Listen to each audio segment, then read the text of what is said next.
بسم اللہ الرحمن الرحیم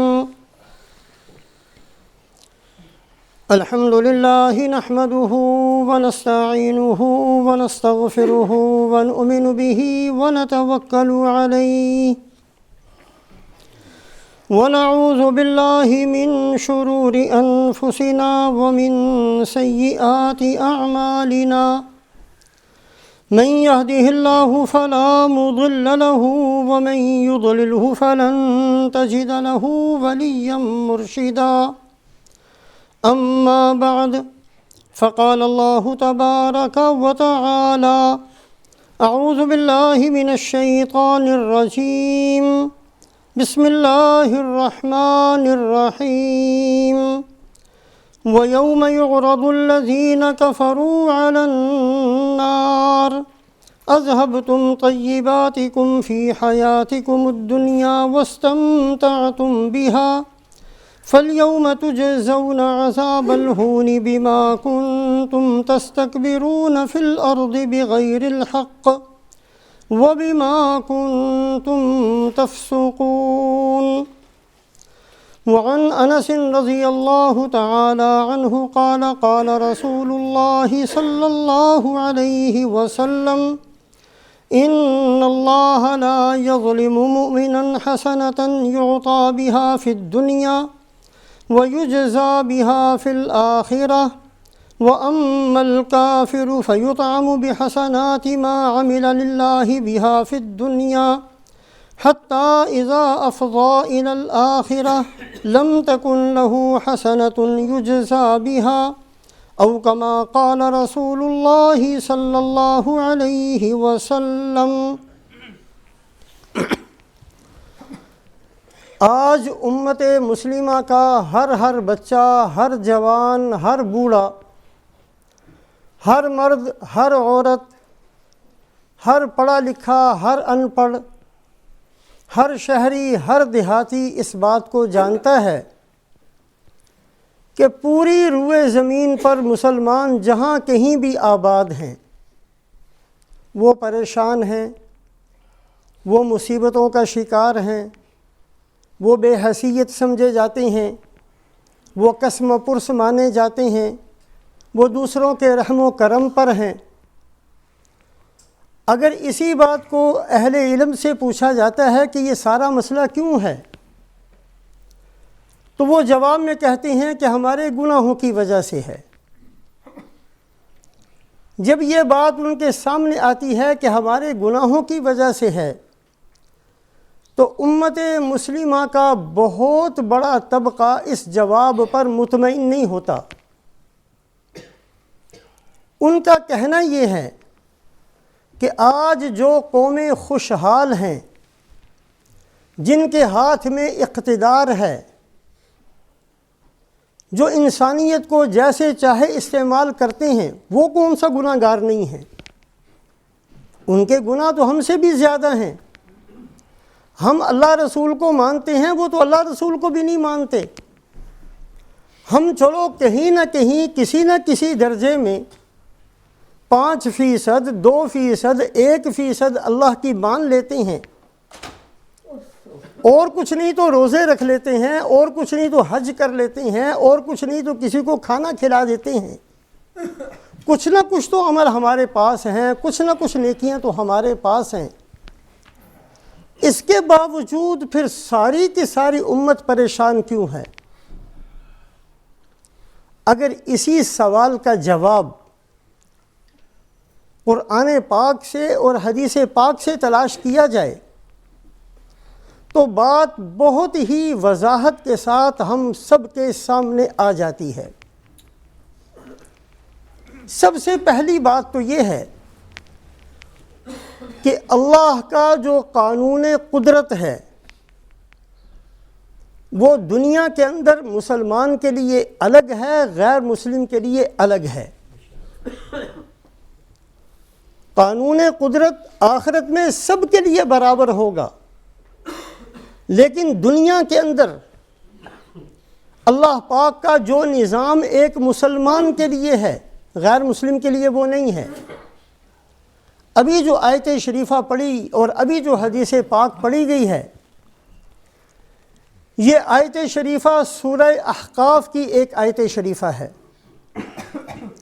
اس آیت شریفہ کے اندر اللہ فرماتے ہیں کہ قیامت والے دن جب غیر مسلم کو، جو بغیر ایمان کے اللہ کے سامنے پہنچے گا، اس کو جہنم کے اندر ڈالا جائے گا تو یہ کہہ کر ڈالا جائے گا، اذهبتم طیباتکم فی حیاتکم الدنیا واستمتعتم بها، کہ دنیا کے اندر رہتے ہوئے تم نے جو بھی اچھے کام کیے تھے اس کا بدلہ ہم دنیا کے اندر تمہیں دے چکے ہیں۔ مسلمان کے لیے قانون الگ ہے، غیر مسلم کے لیے الگ ہے۔ مسلمان کی اللہ پہلے آخرت بناتے ہیں، آخرت بن جاتی ہے پھر دنیا بناتے ہیں۔ حدیث پاک کے اندر اللہ رب العزت جب کسی بندے کو پسند فرماتے ہیں، ایک بندہ اتنی عبادت کر لیتا ہے کہ وہ اللہ کا محبوب بن جاتا ہے، پھر اللہ پاک جبرائیل علیہ السلام کو بلا کر یہ فرماتے ہیں کہ فلاں بندے کو آج میں نے اپنا محبوب بنا لیا ہے اور تجھے بھی حکم دیتا ہوں کہ تو بھی اس سے محبت کر۔ پھر جبرائیل علیہ السلام اس سے محبت کرتے ہیں، پھر اس کی نیکیاں اور بڑھتی ہیں، تو پھر جبرائیل علیہ السلام آسمانوں میں خود اعلان فرماتے ہیں کہ فلاں بندہ اللہ کا بھی محبوب ہے اور میرا بھی محبوب ہے، اے آسمان کے فرشتوں تم سب اس سے محبت کرو۔ آسمان میں اس کی محبت جب بھر جاتی ہے فَيُوزَعُ لَهُ الْقُبُولُ فِي الْأَرْضِ، پھر اللہ پاک اس کی دنیا بناتے ہیں، پھر لوگوں کے دلوں کے اندر اس کی محبت آتی ہے، پھر دنیا کا نظام اس بندے کے حساب سے چلتا ہے، لیکن پہلے اللہ مسلمان کی آخرت بناتے ہیں۔ اور غیر مسلم کے لیے، غیر ایمان والے کے لیے اللہ کا قاعدہ یہ ہے کہ جو وہ اچھے کام کرتا ہے اللہ اس کی پہلے دنیا بناتے ہیں، سارے اس کے اعمال کا بدلہ دنیا میں چکاتے چلے جاتے ہیں۔ اللہ کی ذات سے یہ بعید ہے کہ کوئی بندہ اچھا کام کرے اور اللہ اس کو بدلہ نہ دے۔ غیر مسلم کو آخرت میں کچھ نہیں ملنا، اس لیے اس کی ہر نیکی کا بدلہ دنیا میں اللہ کی طرف سے دے دیا جاتا ہے۔ اور بالکل یہی اعتراض، یہی اشکال بخاری شریف اور مسلم شریف کی روایت کے اندر ہے کہ حضرت عمر رضی اللہ تعالیٰ عنہ آپ صلی اللہ علیہ وسلم کی خدمت میں حاضر ہوئے۔ جب رسول پاک علیہ السلام کی خدمت میں پہنچے ہیں تو منظر یہ تھا کہ رسول پاک علیہ السلام ایک چٹائی پر لیٹے ہوئے تھے۔ چٹائی جو تھی وہ بہت کھردری تھی، کوئی اس کے اوپر چادر بچھی ہوئی نہیں تھی۔ وَقَدْ أَثَّرَ الرِّمَالُ فِي جَسَدِ رَسُولِ اللَّهِ صلی اللہ علیہ وسلم، اور چٹائی کے جو تنکے تھے وہ آپ صلی اللہ علیہ وسلم کی کمر مبارک میں چبھے ہوئے تھے، جس کی وجہ سے کمر مبارک پر چٹائی کے نشان آ چکے تھے۔ حضرت عمر رضی اللہ تعالیٰ عنہ اس حالت میں رسول پاک علیہ السلام کی خدمت میں حاضر ہوئے۔ جب آپ صلی اللہ علیہ وسلم کے جسم مبارک کو دیکھا کہ چٹائی کے اثرات مبارک جسم پر ہیں، بستر تک نہیں ہے، درمیان میں چادر بھی نہیں ہے، کوئی تکیہ نہیں ہے، کوئی بیڈ نہیں بچھی ہوئی، کوئی میٹرس نہیں بچھی ہوئی، حضرت عمر رضی اللہ تعالیٰ عنہ کی آنکھوں میں آنسو شروع ہو گئے اور کہا یا رسول اللہ، آج آپ دعا فرما دیں کہ اللہ آپ کی امت پر وسعت کر دے، اس لیے کہ یہ روم اور فارس والے یہ تو اللہ کو مانتے بھی نہیں ہیں، ان کے خزانے بھرے ہوئے ہیں، ان کے دربار لگے ہوئے ہیں، ان کے آمنے سامنے فوجیں کھڑی ہوتی ہیں، اور آپ اللہ کے اتنے بڑے نبی آپ سے بہتر کوئی نہیں، آپ سے افضل کوئی نہیں، آپ سے بہتر زمین پر کوئی نہیں، آپ سے بہتر آسمانوں میں کوئی نہیں۔ جو تو خدا کے نافرمان ہیں وہ اتنے مزوں کے اندر، اور آپ یا رسول اللہ صلی اللہ علیہ وسلم چٹائی پر لیٹے ہوئے ہیں، اور چٹائی نے اپنا اثر کمر مبارک پر بھی ڈالا ہوا ہے۔ یہی اشکال جو آج مسلمان کو پیش آتا ہے کہ ہم کچھ تو کرتے ہیں، 4 نیکیاں تو ہمارے پاس ہیں، حج بھی میں نے کیا ہوا ہے، یہ جو قومیں آج ہمارے سر پر مسلط ہیں یہ تو کچھ بھی نہیں کرتے، پھر ان کو اتنا کچھ کیوں مل جاتا ہے اور ہمیں کیوں نہیں ملتا؟ ہم قسم پرس کیوں ہیں؟ ہم لینے لگا کر پلیز پلیز کیوں کرتے ہیں؟ ہم بے حیثیت کیوں ہیں؟ حضرت عمر رضی اللہ تعالیٰ عنہ نے یہی بات رسول پاک علیہ السلام کی خدمت میں عرض کی۔ یہ واقعہ بخاری شریف مسلم شریف دونوں کے اندر ہے۔ کیا جواب دیا رسول پاک علیہ السلام نے؟ آپ نے فرمایا اوفی شک انت یبن الخطاب، اے خطاب کے بیٹے ابھی تک تجھے سمجھ میں نہیں آئی بات؟ ابھی تک تمہیں شک ہے؟ اولئک قوم عجلت لهم طیباتهم فی الحیات الدنیا، یہ وہ قومیں ہیں جن کو اللہ نے ان کی نیکیوں کا، ان کے اچھے کاموں کا بدلہ دنیا میں دے دینا ہے، ہمارے لیے تو آخرت ہے۔ حضرت عمر رضی اللہ تعالیٰ عنہ کو یہ بات اتنی سمجھ میں آئی، اتنی سمجھ میں آئی کہ ان کے اپنے زمانے حکومت کے اندر جب قیصر اور کسریٰ کے خزانے قدموں میں آ کر گرے ہیں اور مسجد نبوی کے اندر سونے اور چاندی کے ڈھیر لگے ہیں، اور کسریٰ کا وہ سونے کا تاج مسجد نبوی کے اندر پڑا ہوا تھا، تو بجائے خوش ہونے کے حضرت عمر رضی اللہ تعالیٰ عنہ بیٹھے ہوئے رو رہے تھے۔ بڑے بڑے صحابہ نے کہا جو خوشی کا دن ہے، اللہ نے قیصر کی حکومت کو ختم کر دیا، وہاں ہمارا جھنڈا لہراتا ہے، اللہ نے کسریٰ کی حکومت کو ختم کر دیا، ہمارا جھنڈا وہاں لہراتا ہے، آپ خامخواہ پریشان ہو رہے ہیں۔ تو فرمایا حضرت عمر رضی اللہ تعالیٰ عنہ نے مجھے خطرہ ہے کہ کہیں ہماری نیکیوں کا بدلہ یہاں تو نہیں مل رہا، ہمیں نہیں چاہیے نیکیوں کا بدلہ دنیا کے اندر، کہیں ہماری نیکیوں کا بدلہ ہمیں یہاں تو نہیں ملنا شروع ہو گیا، اس لیے کہ مجھ سے بہتر حضرت صدیق اکبر رضی اللہ تعالیٰ عنہ دنیا چھوڑ کر گئے ہیں تو فقر و فاقہ کے ساتھ گئے ہیں، نہیں بدلا اپنا لباس، سونے چاندی کے ڈھیر لگ گئے لیکن لباس میں تبدیلی نہیں آنے دی، وہی پیوند لگے ہوئے کپڑے پہنتے رہے۔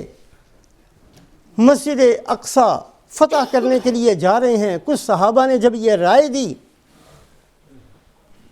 کہ آپ سواری بدل لیجئے، کیا مریل قسم کی اونٹنی آپ نے رکھی ہوئی ہے، اور یہ بھی یہ کہ کبھی غلام بیٹھتا ہے کبھی آپ بیٹھتے ہیں، آپ کے ساتھ 4-5 غلام ہونے چاہیے، بہترین قسم کا گھوڑا ہونا چاہیے اور بہترین قسم کے لباس ہونا چاہیے، امیر المؤمنین ہیں آپ۔ تو حضرت عمر رضی اللہ تعالیٰ عنہ نے فرمایا کہ اگر کوئی بندہ اور یہ بات کہتا تو میں اس کو سزا دیتا۔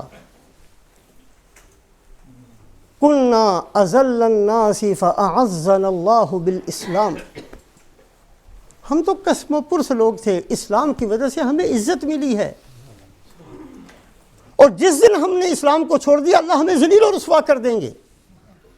ہماری عزت اس لیے نہیں ہے کہ ہم پاکستان کے رہنے والے ہیں، مسلمان کی عزت اس لیے نہیں ہے کہ وہ مشرق کا، مغرب کا، شمال کا، جنوب کا رہنے والا ہے، وہ کالا ہے، وہ گورا ہے، وہ فلاں نسل فلاں قوم کا ہے، ان چیزوں کی وجہ سے نہیں ہے۔ اگر عزت ہے، عزت ہوگی دنیا کے اندر تو ان اعمال صالحہ کی وجہ سے ہوگی جو رسول پاک علیہ السلام لے کر آئے اور اپنی امت کو سکھائے۔ تو قرآن اور حدیث کے اندر اگر یہی سوال تلاش کیا جائے کہ آج مسلمان پریشان کیوں ہیں، مصیبت زدہ کیوں ہیں، قسم پرس کیوں ہیں، دنیا کے نیچے کیوں لگے ہوئے ہیں؟ حالانکہ ہم سے گئی گزری قومیں جو اللہ کو نہیں مانتی، نبی کو نہیں مانتی، کوئی نیکی ان کے پاس نہیں ہے، وہ اتنے مزوں کے ساتھ ہیں۔ او بھائی، اللہ کا قانون الگ ہے۔ دنیا کے اندر اللہ کا قانون قدرت مسلمان کے لیے الگ ہے، غیر مسلم کے لیے الگ ہے۔ مسلمان اگر کوئی بھی نیکی کرے گا اس کی پہلے آخرت بنے گی، آخرت بن جائے گی تو اللہ دنیا بنائیں گے، ورنہ نہیں بنائیں گے دنیا۔ اور غیر مسلم کی، غیر ایمان والے کی پہلے دنیا بنتی ہے، اس کی ہر نیکی کا بدلہ دنیا میں چکا دیا جاتا ہے۔ حتی اذا افضا الی الاخرہ لم تکن لہ حسنہ، جب وہ اللہ کے سامنے پہنچتا ہے اس کے نامہ اعمال میں کوئی نیکی نہیں ہوتی۔ اللہ نے قانون قدرت جو الگ الگ بنایا، مسلم کے لیے الگ، غیر مسلم کے لیے الگ، ایمان والے کے لیے الگ، غیر ایمان والے کے لیے الگ، یہ کیوں بنایا؟ یہ اس لیے بنایا کہ اللہ پاک نہ دھوکہ کھاتے ہیں، اللہ کو دھوکہ نہیں دیا جا سکتا، اللہ جانتے ہیں دلوں کو۔ ابھی دھوکہ دینے کے بندہ سوچے گا اللہ کو پہلے سے پتہ ہے یہ مجھے دھوکہ دینا چاہتا ہے، اللہ دھوکہ نہیں کھاتے۔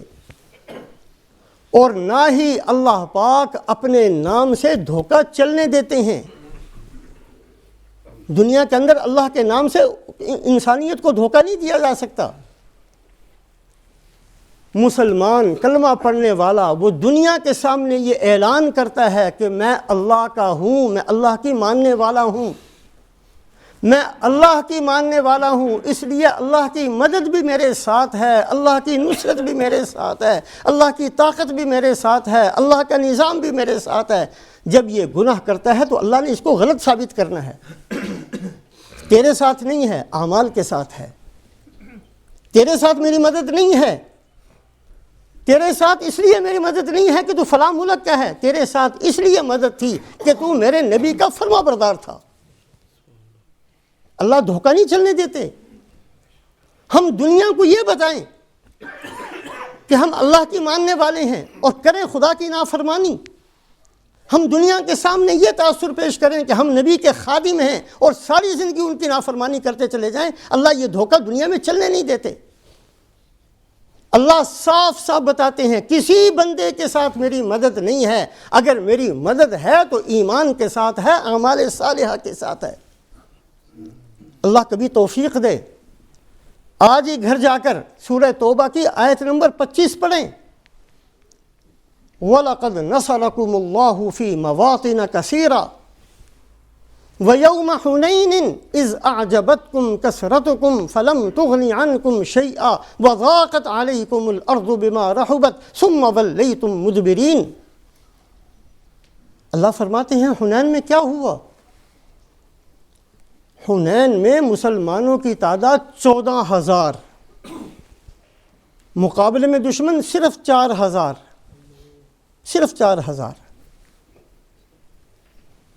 کچھ جو نئے نئے مسلمان تھے ان کے زبان پر یہ بات آ گئی،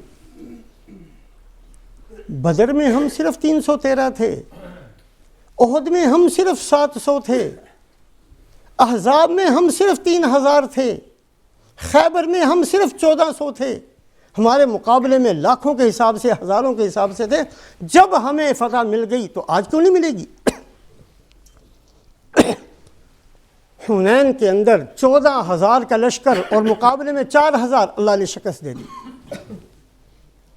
اور روایات کے اندر کہ ایسی بھگدڑ اور ایسے بھاگے ہیں مسلمان دائیں بائیں آگے پیچھے کہ رسول پاک علیہ السلام کے ساتھ 100 صحابہ بھی نہیں بچے، 14,000 میں سے 100 بھی آپ کے ساتھ نہیں بچے۔ آپ نے حضرت عباس رضی اللہ تعالیٰ عنہ کو، حضرت عباس چچا ہیں رسول پاک علیہ السلام کے، اللہ نے جسامت بھی بہت دی تھی، اتنا لمبا قد تھا کہ اس زمانے کے اندر اونٹ پر نیچے پاؤں رکھ کے دوسری طرف پاؤں رکھ کے بیٹھ جاتے تھے، چھلانگ نہیں مارنی پڑتی تھی، جیسے بندہ سائیکل پر بیٹھتا ہے ایسے اونٹ پر بیٹھ جاتے تھے، اتنا لمبا قد تھا حضرت عباس رضی اللہ تعالیٰ عنہ کا۔ آواز بہت بلند تھی، کئی میل تک ان کی آواز جاتی تھی، رسول پاک علیہ الصلاۃ والسلام نے حضرت عباس سے فرمایا کہ صحابہ کو میں یہاں ہوں، انا النبی لا کذب انا ابن عبد المطلب، انا النبی لا کذب انا ابن عبد المطلب۔ رسول پاک علیہ الصلاۃ والسلام نے خود فرمایا میں اللہ کا سچا نبی ہوں، میں یہاں ہوں، میں یہاں ہوں۔ پھر صحابہ اکٹھے ہو کر آگے، اللہ نے دوبارہ فتح دے دی۔ اللہ نے قصہ بیان کیا کہ حنین میں کیا ہوا، اذ اعجبتکم کثرتکم، تمہاری نگاہ ہٹ گئی اللہ سے، اپنی جان پر آ گئی، اپنے آپ کو بڑا سمجھنے لگ گئے، تمہیں تمہاری کثرت نے تعجب میں ڈال دیا، عجب کے اندر مبتلا ہو گئے، تمہیں شکست کا سامنا کرنا پڑ گیا۔ وَلَقَدْ نَصَرَكُمُ اللَّهُ فِي مَوَاطِنَ كَثِيرَةٍ، اللہ نے بہت موقعوں پر تمہاری مدد کی تھی۔ اللہ نے تمہاری مدد نہیں کی تھی، اس لیے تمہاری مدد کی تھی کہ تم اعمال والے تھے، اس لیے نہیں کی تھی کہ ابو بکر ان کا نام ہے یا عمر ان کا نام ہے، نہیں، یہ اس لیے کی تھی کہ یہ اللہ کے نبی کے خادم ہیں، ان کی سنتوں پر عمل کرنے والے ہیں۔ صحابہ کی مدد اس لیے نہیں کی کہ وہ مکہ کے رہنے والے یا مدینہ کے رہنے والے، اس بنیاد پر نہیں تھی، مدد اس بنیاد پر تھی کہ وہ اللہ کو ماننے والے ہیں اور اللہ کے نبی کی مکمل زندگی کو اختیار کرنے والے، اس بنیاد پر تھی۔ وَلَقَدْ نَصَرَكُمُ اللَّهُ فِي مَوَاطِنَ كَثِيرَةٍ، ہم نے بدر میں تمہاری مدد کی تھی۔ بدر میں صحابہ 313، صرف 2 گھوڑے، صرف 2 گھوڑے، صرف 70 اونٹ، صرف 8 تلواریں، 8 تلواریں، 313 کے پاس کچھ نہیں تھا، 8 بندے تھے جن کے پاس ایک ایک تلوار تھی، باقی کتنے سارے 300 سے بھی زیادہ ایسے بغیر تلواروں کے۔ بلکہ صحابہ فرماتے ہیں کہ ہم میں سے بہت سارے ایسے تھے کہ پاؤں میں جوتا بھی نہیں تھا، چل پڑے، ہتھیار بھی نہیں، کپڑے بھی نہیں، چل پڑے۔ اللہ نے مدد کی، فرشتے اتارے، 3000 فرشتے آئے ہیں بدر کے اندر۔ بدر، یہ مدد جو ہے وہ صحابہ کے جسموں کے ساتھ نہیں تھی، یہ اعمال کے ساتھ تھی۔ صحابہ کے جسم تو موجود تھے حنین کے اندر بھی، وَيَوْمَ حُنَيْنٍ إِذْ أَعْجَبَتْكُمْ كَثْرَتُكُمْ، پھر کیا ہوا جب تم نے اپنے آپ کو بڑا سمجھ لیا، پھر کیا ہوا، وَضَاقَتْ عَلَيْكُمُ الْأَرْضُ بِمَا رَحُبَتْ، پھر یہی زمین تمہارے لیے تنگ ہو گئی، پھر تم بھاگنا شروع ہو گئے، پھر ہم نے اپنے نبی کی برکت سے پھر تمہاری مدد کی۔ تو اللہ پاک کا قانون قدرت الگ الگ ہے، مسلمان کے لیے الگ ہے، غیر مسلم کے لیے الگ ہے۔ یہ اللہ نے وضاحت کے ساتھ قرآن میں بیان کر دیا، اور اللہ کے نبی صلی اللہ علیہ وسلم نے بڑی تفصیل کے ساتھ حدیث میں بیان فرما دیا۔ مسلمان کی پہلے اللہ آخرت بناتے ہیں، اور اگر مسلمان یہ تاثر دیتا ہے لوگوں کو کہ اللہ کی مدد میرے ساتھ ہے، اللہ پاک اس تاثر کو ختم کرتے، نہیں تیرے ساتھ نہیں ہے میری مدد میرے نبی کے اعمال کے ساتھ ہے۔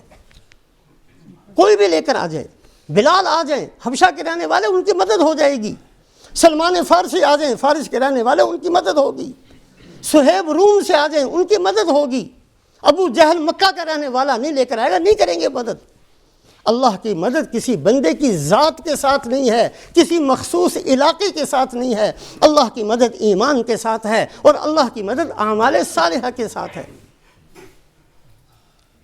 تو اللہ پاک یہ جو آج بہت سارے بندے کہہ دیتے ہیں جی ہم کچھ نہ کچھ تو کرتے ہیں نا، یہ کافر تو کچھ بھی نہیں کرتے، پھر ان کی مدد کیوں ہوتی ہے؟ یہ اتنے خوشحال کیوں ہیں؟ ملکوں پر ان کی باتیں کیوں چلتی ہیں؟ ہماری بات ہمارے گھر میں بھی نہیں چلتی، ہم اتنے قسم و پرس کیوں ہو گئے؟ ہمارے پلے اتنا ہم ذلیل و رسوا کیوں ہو گئے؟ بھائی اس لیے کہ ہم نے اعمال کو چھوڑا ہے، ہم نے اعمال کو چھوڑا ہے، اور اللہ پاک نہ دھوکہ دیتے ہیں، نہ دھوکہ کھاتے ہیں، نہ اپنے نام کے ساتھ دھوکہ چلنے دیتے ہیں۔ یہ مسلمان دھوکہ دینا چاہے گا اگر ساری انسانیت کو کہ اللہ کی مدد میرے ساتھ ہے، اللہ فرماتے نہیں تیرے ساتھ میری ہرگز مدد نہیں ہے، بندہ ہونے میں تو بھی ویسا ہی ہے اور ایک کافر بھی ویسا ہی ہے، تیرے ساتھ جو خاص معاملہ ہوگا اعمال کی وجہ سے ہوگا، نبی صلی اللہ علیہ وسلم کی غلامی کی وجہ سے ہوگا، آپ کے اعمال کو اختیار کرنے کی وجہ سے ہوگا۔ تو آج اگر علماء یہ کہتے ہیں، اہل علم یہ کہتے ہیں کہ ہمارے گناہوں کی وجہ سے، وہ ٹھیک کہتے ہیں۔ قانون قدرت الگ ہے دنیا کے لیے، قانون قدرت الگ ہے مسلمان کے لیے اور غیر مسلم کے لیے، آخرت میں سب کے ساتھ ایک جیسا معاملہ ہے۔ قانون قدرت الگ کیوں ہے؟ اس لیے کہ اللہ اپنے نام پر دھوکہ نہیں چلنے دیتے زمین پر۔ اور تیسری بات یہ ہے کہ مسلمان جو بھی کام کرتا ہے، اچھا کرے یا برا کرے، فرما برداری کرے یا نافرمانی کرے، یہ نہ سمجھے کہ اس کا اثر میری ذات تک ہے۔ نہیں نہیں نہیں، اس کا اثر اس کے گھر والوں تک، اس کے شہر تک، اس کے محلے تک، اس کے ملکوں تک پہنچتا ہے۔ اس کا گناہ بھی، اس کی نحوست بھی عام ہوتی ہے اور اس کی نیکی کی برکات بھی عام ہوتی ہیں۔ ایک آدمی نماز چھوڑتا ہے، حدیث پاک کے اندر ہے کہ اس کی نحوست 40 گھروں تک جاتی ہے۔ نماز چھوڑنے والا یہ نہ سمجھے کہ میں جانوں میرا رب جانے، نہیں نہیں، وہ مجرم اپنی ذات کا بھی ہے، وہ مجرم اپنے محلے کا بھی ہے۔ اس کی وجہ سے، اس کے گناہوں کی وجہ سے جو مصیبتیں آتی ہیں، اس کی وجہ سے سارے کے سارے اس مصیبت کا شکار ہوتے ہیں۔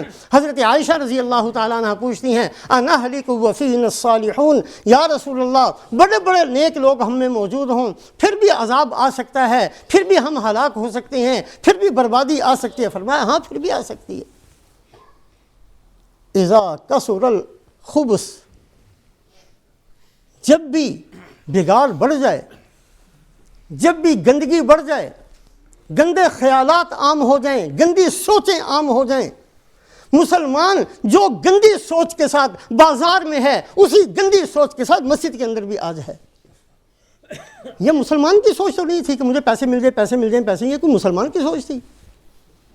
جیسے بھی مل جائیں، حرام مل جائیں، حلال مل جائیں، کسی کی جیب کاٹ کر مل جائیں، کسی کا گلہ اٹھا کر مل جائیں، کسی کی دکان، جیسے بھی مل جائیں مجھے پیسے مل جائیں، یہ کوئی مسلمان کی سوچ تھی؟ یہ ہماری سوچ نہیں تھی۔ مسلمان کی سوچ یہ تھی کہ میں بھی جنت میں چلا جاؤں، میرا پڑوسی بھی جنت میں چلا جائے، جس شہر میں میں ہوں وہ شہر والے بھی جنت میں چلے جائیں، کوئی بھی جہنم کا مستحق ہو کر دنیا سے نہ جائے۔ اس طریقے سے میں نے زندگی گزاری، یہ تھی مسلمان کی سوچ۔ مسلمان کی نیکی بھی متعدی ہے، مسلمان کا گناہ بھی متعدی ہے۔ دو بھائی رسول پاک علیہ الصلاۃ والسلام کے زمانے میں تھے۔ ترمذی شریف کے اندر یہ واقعہ موجود ہے۔ ایک بھائی تھا، وہ محنت مزدوری کرتا، دستکاری کرتا۔ دوسرا بھائی تھا، وہ آپ صلی اللہ علیہ وسلم کی خدمت میں بیٹھا رہتا۔ ایک دفعہ اس بھائی نے آ کر شکایت کی، یا رسول اللہ اس کو بتائیں، ہر وقت مسجد میں بیٹھا رہتا ہے، کوئی میرا ہاتھ بٹایا کرے، میں دونوں کے گھروں کی ضرورتوں کا خیال رکھتا ہوں، یہ بھی میرا تھوڑی مدد کر دیا کرے، ہم دونوں مل کر اپنے گھر کو اچھے طریقے سے چلا سکتے ہیں۔ فشکل محترف، اس بندے نے جو دستکاری کرتا تھا اپنے بھائی کی شکایت رسول پاک علیہ الصلوۃ والسلام کی خدمت میں کی۔ کیا فرمایا آپ نے؟ آپ نے فرمایا لعلک ترزق بہ، دیکھنے میں تو یہی لگتا ہے کہ تو کما کر لاتا ہے، تو اس کے گھر میں خرچ کرتا ہے، حقیقت یہ نہیں ہے، حقیقت یہ ہے کہ یہ جو مسجد میں بیٹھا ہوا ہے اس کی وجہ سے تجھے رزق مل رہا ہے۔ یہ جو اللہ کے نبی صلی اللہ علیہ وسلم کی خدمت میں بیٹھا ہے، زندگی سیکھ رہا ہے، آخرت بنانا سیکھتا ہے، لوگوں کی آخرت کا فکر کرتا ہے، اس کی برکت سے لعلک ترزق بہ، اے بندے اس کی وجہ سے تجھے رزق مل رہا ہے۔ حدیث پاک کے اندر آتا ہے یذهب الصالحون الاول فالاول، نیک لوگ ایسے ایسے چلے جائیں گے، لوگ بیکار لوگ ہیں، فالتو کوئی کام ہی نہیں ہے، مسجد میں بیٹھے رہتے ہیں۔ یہ جو مسجدوں میں بیٹھنے والے ہیں یہ محسن ہیں ساری انسانیت کے۔ آج کسی ٹوٹی پھوٹی مسجد میں اذان دینے والا یہ محسن ہے پورے محلے کے لیے، یہ گھسٹ کر مسجد میں آ کر نمازیں پڑھنے والے یہ محسن ہیں پورے محلے کے لیے، پتہ نہیں کتنے عذاب رکے ہوئے ہیں۔ تو مسلمان کے گناہ بھی عام ہوتے ہیں، ان کا خمیازہ بھی سب کو بھگتنا پڑتا ہے، اور وہ اگر نیکی کرتے ہیں اس کا بدلہ بھی سب کو ملتا ہے۔ اللہ رب العزت نے سورہ کہف کے اندر حضرت موسیٰ علیہ السلام کا اور حضرت خضر کا قصہ بیان فرمایا۔ حضرت موسیٰ علیہ السلام نے کسی موقع پر یہ کہا کہ مجھ سے بڑا عالم کوئی نہیں ہے، اللہ کو یہ بات اچھی نہیں لگی، فرمایا کہ ایک میرا بندہ ہے ان کو آپ سے زیادہ علم ہے۔ موسیٰ علیہ السلام سفر کر کے وہاں پہنچے، حضرت خضر سے ملاقات ہوئی، کہا جی مجھے اپنے ساتھ رکھ لو، کہا نہیں تم میرے ساتھ نہیں رہ سکتے، کہا نہیں میں آپ کے ساتھ رہوں گا، آپ کی ہر شرط کو قبول کروں گا، کہا اچھا چلو ٹھیک ہے، اب ساتھ چلے۔ سمندر کے کنارے پر پہنچے، کشتی کھڑی تھی بڑی نئی قسم کی، اچھی قسم کی، کرایہ تھا نہیں اوپر دے کر بیٹھنے کے لیے، انہوں نے نیک آدمی سمجھ کر بغیر کرایہ کے بٹھا لیا۔ اب وہ کشتی چلنا شروع ہوئی، حضرت خضر نے اس کا تختہ توڑ دیا۔ موسیٰ علیہ السلام کو بڑا غصہ آیا کہ بغیر کرائے کے انہوں نے تمہیں بٹھایا ہے، بجائے ان کے ساتھ کوئی احسان کرنے کے ان کی کشتی توڑ دی، کہ یہ کیوں کیا؟ کہا میں نے پہلے کہا تو میرے ساتھ نہیں رہ سکتے۔ کہا اچھا دوبارہ نہیں کہوں گا۔ آگے چلے، ایک بستی میں پہنچے، وہاں ایک چھوٹا سا بچہ تھا، اس کو قتل کر دیا۔ اقتلت نفسا زکیۃ بغیر نفس لقد جئت شیئا نکرا۔ اللہ کے بندے یہ کیا کیا؟ معصوم بچہ تھا، بے گناہ تھا، اس کو قتل کر دیا۔ کہ میں نے پہلے کہا تھا میرے ساتھ نہیں رہ سکتے۔ کہا اچھا چلو اب نہیں بول رہا، پھر سی آگے گئے، ایک بستی میں داخل ہوئے، بھوک لگی ہوئی تھی، ان سے کہا میں کھانا دے دو، انہوں نے کہا نہیں کوئی کھانا کھونا نہیں ہے۔ ایک دیوار تھی جو ٹیڑھی ہو رہی تھی، حضرت خضر نے اس کو سیدھا کیا، اور سیدھا کرنے کے بعد اس کو اچھے طریقے سے کر کے آگے چل پڑے۔ کہا بھی اگر انہوں نے کھانا نہیں کھلایا تھا تو ان سے مزدوری لے لی ہوتی۔ کہا نہیں بس ھذا فراق بینی و بینک، بس اب تو تیرا میرا فاصلہ، اب تو اپنے راستے میں اپنے راستے، تو میرے ساتھ نہیں رہ سکتا۔ کہا چلو ٹھیک، میں نے بھی نہیں تو آپ کے ساتھ رہنا، لیکن مجھے بتاؤ تو یہ 3 کام کیا کیے ہیں؟ کہا جو میں نے کشتی کو توڑا وہ اللہ کے حکم سے میں نے توڑا، اس لیے کہ کنارے پر ایک ظالم بادشاہ تھا، جس کی اچھی کشتی ہوتی وہ اس کو قبضے میں لے لیتا تھا، میں نے اس کو عیبدار بنا دیا تاکہ غریب آدمی ہے اس کی کشتی بچ جائے، اور میں نے خود نہیں کیا، مجھے اللہ کا حکم تھا اس لیے میں نے کیا۔ آگے جا کے جو میں نے بچہ قتل کر دیا، وہ ماں باپ کا اکلوتا بیٹا تھا، اور ماں باپ کو بڑی محبت تھی اپنے بیٹے کے ساتھ، لیکن اللہ کی کتاب میں لکھا ہوا تھا کہ یہ بیٹا بڑا ہو کر بڑا فاسق فاجر بہت بڑا شیطان قسم کا بنے گا، اور ماں باپ اپنی محبت سے مجبور ہو کر وہ بھی اس کا ساتھ دیں گے۔ اللہ نے حکم دیا اس کو ختم کر دو۔ میں نے ختم کر دیا، میں نے خود نہیں کیا، مجھے اللہ کا حکم آیا تھا، میں نے اس کی وجہ سے اس کو مارا، اور اللہ پاک اس بیٹے کی جگہ ان کو اور اولاد دے دیں گے، اور اللہ نے اولاد دی، ایک بیٹی پیدا ہوئی، اس کی شادی ایک نبی کے ساتھ ہوئی، پھر بیٹا ہوا، اللہ نے اس کو نبوت دی، اور کہا یہ تیسری جو دیوار اچھی خاصی گرنے والی تھی اس کو سیدھا کر دیا۔ اما الجدار فکان لغلامین یتیمین فی المدینہ وکان تحتہ کنز لہما وکان ابوہما صالحا۔ یہ دیوار 2 یتیم بچوں کی تھی، آج گر جاتی، اس کے نیچے ایک خزانہ تھا، لوگوں کو پتہ چل جاتا وہ اٹھا کر لے جاتے، یہ بچے اس کی حفاظت نہیں کر سکتے تھے، مجھے اللہ نے حکم دیا اس کو سیدھا کر دوں یہاں تک کہ یہ بچے جوان ہو کر اپنا خزانہ نکال سکیں۔ اور یہ میں نے پتہ کیوں کیا؟ ان بچوں کا جو 10ویں نمبر پر دادا تھا وہ بڑا نیک تھا، 10ویں نمبر پر، بعض روایات میں 7ویں نمبر پر، بعض روایات میں 10ویں نمبر پر، باپ نہیں، باپ کا باپ نہیں، اس کا باپ نہیں، اس کا باپ نہیں، 7ویں نمبر پر جو تھا وہ کان ابوہما صالحا، یا 10ویں نمبر پر جو تھا وہ بڑا نیک تھا۔ اللہ نے اس کی نیکی اس کی اولاد کے 7ویں درجے تک باقی رکھی، اس کی وجہ سے اللہ اس کو پالتے ہیں۔ اگر میں نے ساری دنیا کا حرام طریقے سے مال اکٹھا کر کے اپنی اولاد کے لیے چھوڑ کر چلا گیا، ہو سکتا ہے وہ ان کو ملے، ہو سکتا ہے نہ ملے، کوئی اور ہی لے جائے آ کر۔ بہت سارے مکانوں زمینوں پر قبضے ہوئے ہیں، بیٹھے ہیں ہمارے لوگ یہاں، پتہ نہیں کہاں کہاں سے اکٹھا کر کے کمایا تھا اور اکٹھا کر کے خریدا تھا، کسی پر بھائی نے قبضہ کیا، کسی پر بھتیجے نے، کسی پر بھانجے نے، پتہ نہیں کہاں چلا گیا، کیا اولاد کے لیے تھا، اولاد کے کام نہیں آیا۔ اگر ہم غلط طریقوں سے اکٹھا کر کے اپنی اولاد کے لیے چھوڑ کر جائیں گے، ممکن ہے ان کو ایک پیسہ اس میں سے نہ ملے۔ اگر اعمال صالحہ کر کر جائیں گے 10ویں نسل تک اس کا اثر ہوگا، 10ویں نسل تک وہ اللہ پالیں گے، 10ویں نسل تک اللہ ان کی ضرورتوں کو پورا کریں گے۔ صحابہ دین پر چل کر کے نسلوں کی نسلیں آج تک کھا رہی ہیں، خزانوں کی مالک ہیں آج بھی۔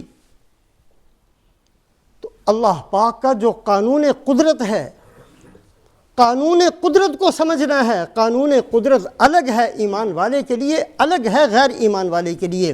ایمان والا جب محنت کرتا ہے اللہ اس کی پہلے آخرت بناتے ہیں، آخرت بن جاتی ہے پھر دنیا بنتی ہے۔ اگر آخرت مکمل نہیں ہوتی پھر دنیا نہیں بنتی، ایسی دنیا چھوڑ کر چلا جاتا ہے۔ آج ہماری ساری پریشانیاں، آج امت مسلمہ کا بے حیثیت سمجھا جانا، آج مسلمان کا تعارف ساری دنیا کے اندر یہ ہے کہ ایک دنیا کا بھوکا، دنیا کا طلبگار، دنیا کمانے کے لیے کچھ بھی کر دینے والا، دنیا کمانے کے لیے کسی ملک میں بھی دھکے کھانے والا، دنیا کمانے کے لیے کچھ بھی اس سے کروا لو یہ کرنے کے لیے تیار، ایسی قوم کا نام ہے مسلمان۔ یہ تاثر ہم نے پیش کیا لوگوں کے سامنے۔ یہ لوگوں کو ہمارے بارے میں یہ خیال ہے، کیا کرنا ہے ہم نے ایسی دنیا کو جس کے بعد رہے ہی کچھ نہ۔ بدلیں اپنے نظام کو، بدلیں اپنی سوچوں کو، اس لیے کہ مرنا میں نے اور آپ نے سب نے ہے، سب نے قبر میں چلے جانا۔ یہ جو ہم کما رہے ہیں یہی نہیں جانا ہمارے ساتھ، پڑا رہے گا یہیں۔ پتہ نہیں کسی کا کام آتا بھی ہے کہ نہیں آتا، کوئی چور لے کے جاتا ہے، کوئی ڈاکو لے کے جاتا ہے، ہمیں کیا پتہ کیا ہونا بعد میں۔ اعمال کر کے نیکیاں سمیٹ کر جائیں گے، اللہ ہماری اولادوں کی بھی حفاظت کریں گے، ان کی اولادوں کی بھی، ان کی اولادوں کی بھی۔ پتہ نہیں کہاں تک اللہ پاک اعمال صالحہ کا اثر اور اس کی برکات کو باقی رکھتے ہیں۔ جو خطبے کے اندر حدیث پاک پڑھی گئی، ان اللہ لا یظلم مؤمنا حسنۃ یعطی بها فی الدنیا ویجزی بها فی الآخرہ۔ ایمان والا ایک نیکی بھی کرتا ہے، اللہ اس کا بدلہ تو آخرت میں دیں گے، اس کی برکات دنیا کے اندر اللہ اس کو دکھاتے ہیں، اس کو اطمینان ملتا ہے، اس کو سکون ملتا ہے، اس کو بہترین زندگی ملتی ہے۔ اور حدیث پاک کے اندر یہ جو حدیث کی باتیں ہیں یہ بڑی پکی ہیں، ہماری سمجھ میں آئے نہ آئے اللہ نے وہی کرنا جو اللہ کے نبی نے فرمایا۔ دنیا کے اندر وہی کچھ ہوگا جو نبی فرما کر گئے ہیں، آپ سے زیادہ سچا کوئی نہیں ہے۔ فرمایا ما ظہر الغلول فی قوم الا القی اللہ فی قلوبہم الرعب۔ اے مسلمان، جب تمہارے اندر خیانت آ جائے گی تو اللہ تمہارے دلوں میں رعب ڈال دیں گے، اللہ کے نبی فرما کر گئے ہیں۔ خیانت کرنے والا اپنے ملازم سے بھی ڈرتا ہے، اپنے چوکیدار سے بھی ڈرتا ہے، ہر ایک کا ڈر اس کے دل کے اندر اللہ بھر دیتے ہیں۔ وہ راتوں کو سوتا بھی ہے تو سب کے ڈر کے ساتھ سوتا ہے۔ آج ہم خیانت کر کے سب کا رعب اپنے دلوں میں لیے بیٹھے ہیں۔ ما ظہر الغلول فی قوم الا القی اللہ فی قلوبہم الرعب۔ اور فرمایا ولا فشى الزنا فی قوم الا کثر فیہم الموت۔ جب مسلمانوں کے اندر بے حیائی عام ہو جائے گی، آج ہم نے ترقی کا نام دے کر، ترقی یافتہ ہیں جی ہماری عورتیں، ترقی یافتہ ہیں ہماری بچیاں، ترقی یافتہ ہیں ہم لوگ، کتنے غلط کام آج ہم نے اپنے گھروں کے اندر شروع کیے ہیں۔ بے حیائی جس کو اللہ اور اللہ کے رسول نے بے حیائی کہا، جب بے حیائی تم میں عام ہو جائے گی تمہارے اندر موت کی کثرت ہوگی۔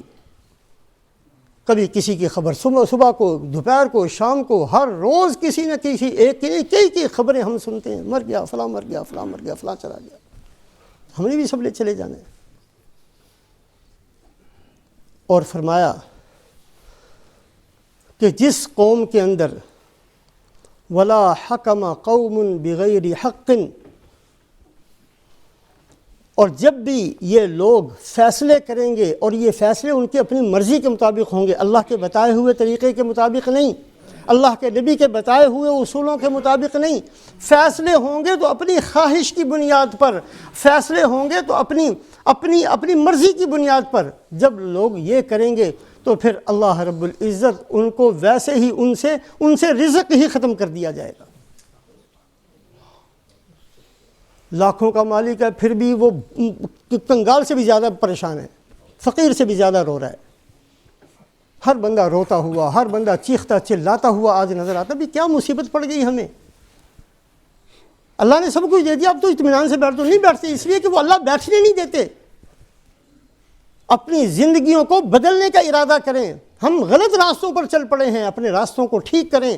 ایک دفعہ نہیں، دن میں بار بار سوچیں کہ ہم جس راستے پر چل رہے ہیں یہ راستہ ہمیں کسی وحشتناک جگہ پر جا کر چھوڑ دے گا۔